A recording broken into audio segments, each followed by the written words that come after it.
Division मुर्दाबाद। वीरगंजको ऐतिहासिक प्राचीन सम्पदा मास्न पाइँदैन।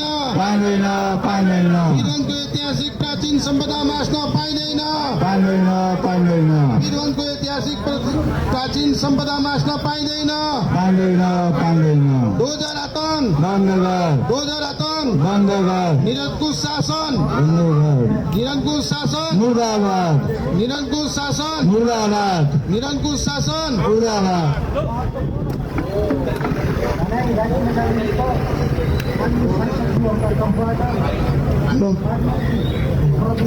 हामीले नेपाल सरकारलाई यस प्रोग्राम यो आजको सम्मेलनबाट नेपाल सरकारलाई यही सन्देश दिन खोजेका छौँ।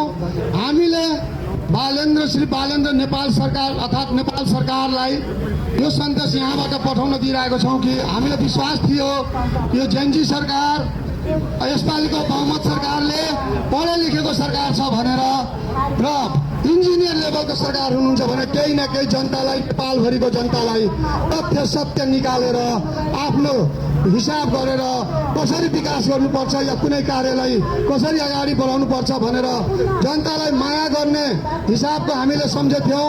तर खोइ यो नेपाल सरकारले कुन कसरी त्यो हिसाबले विकासको नाममा यो विनाश गर्दै आदेश दिनुभएको छ। यो विकासको नाममा विनाशलाई अत्यन्त जरुरीपूर्वक यसलाई रोक्नुपर्छ। यसैको साथमा म नेपाल सरकारलाई यहीँबाट सन्देश दिन चाहन्छौँ, वीरगंजको विनाश नगरौँ, बरु उचित यसलाई सहरी मार्ग कायम गर्नको लागि हामीले आज आह्वान गरेका छौँ।